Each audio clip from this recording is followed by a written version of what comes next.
we're not doing this again in a few months. Is there anything that changed tactically among Democrats or Republicans or in the balance of power that makes this less likely to happen again in 3 months?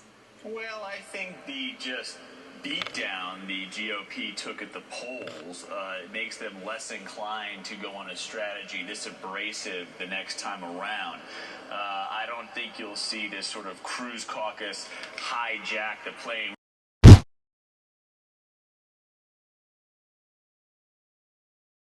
I mean, one GOP member said to me, which I thought was a perfect analogy, is these guys hijacked the plane, but they didn't have anyone who knew how to fly it. And that's actually what you saw play out over the course of the last few weeks. Interestingly enough, though, in sort of the perverse world in which we live here on Capitol Hill, after the GOP poll numbers have taken this huge hit, John Boehner passes a vote tonight with mainly Democratic votes. His standing as Speaker within the House GOP conference has ever been stronger.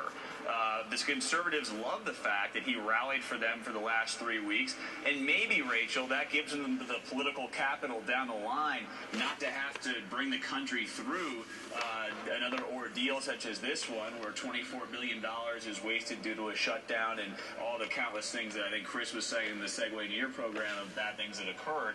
So that is one sort of takeaway.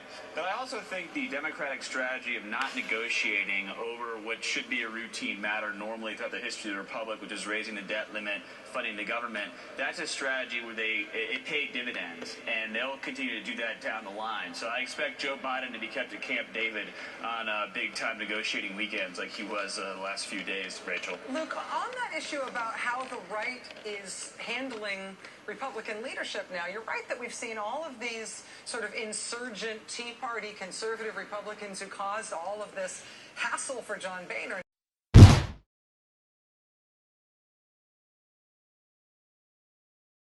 now saying, oh, we've never loved him more than we love him now. Yeah. But at the same time, you've got the Tea Party Patriots and Club for Growth and Heritage Action to a certain extent and Freedom Works and guys like Eric Erickson from Red State and all of these people in the grassroots right and in the sort of astroturf right, all saying that this is an absolute caving, this is a disaster. Any Republican who went along with this is a horrible person. So how do you balance that outside right criticism of what Boehner did and the inside right praising of Boehner?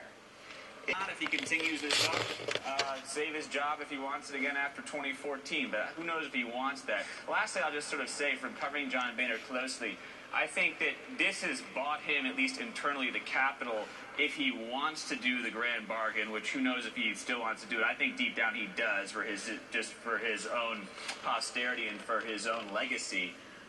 He has some of the capital to do that further down the line. But as far as us seeing a real revenue increases in exchange for entitlement cuts, could that happen come January, this close to what just occurred in the last few weeks? I'm not so sure. It is an amazing story that what might come out of here is John Boehner looking better.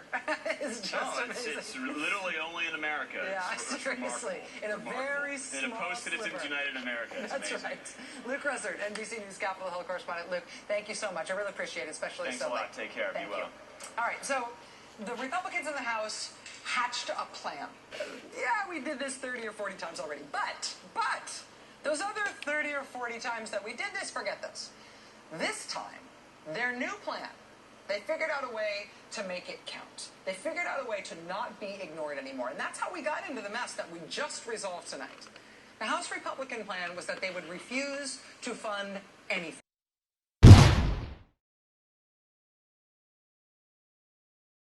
They would refuse to fund the entire government unless the Democrats caved and finally let them kill Obamacare.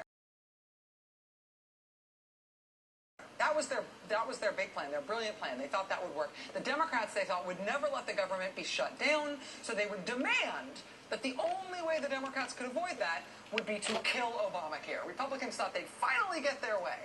That was their plan. That's what they told themselves would work. Democrats said no to that plan right off the bat. Republicans thought for sure Democrats would have to cave on this, especially when they folded in the debt ceiling, too. But the Democrats said no. And so 16 days ago, the government did, in fact, shut down. And maybe the Republicans did not expect the government to actually shut down. Maybe they didn't expect Democrats to say no to them at that point. Because once we got the shutdown, Republicans did not seem to have a plan for what to do next. or it at least was a hitch in their plan, that they had the shutdown, but Democrats had not agreed to repeal Obamacare. So now that you got the shutdown, now what? That is when their demand list started changing. So after their initial failure, they said, repeal Obamacare. The Democrats said no. After their initial failure, they've got the shutdown. Then the Republicans' efforts to force the Democrats into giving them something in exchange for holding the country hostage.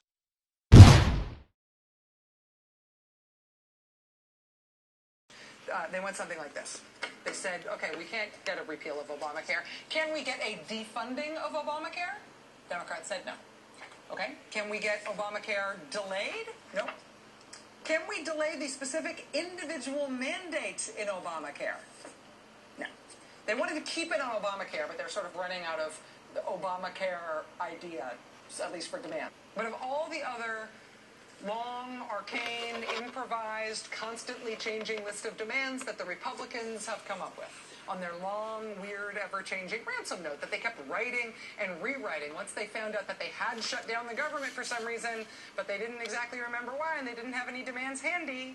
Of the entire list of things that they demanded in exchange for reopening the government, which I just listed here, all of which they put forward as demands, we now know, as of tonight, that of their entire list of all the different things they tried demanding, they are getting nothing. Nothing. Nothing.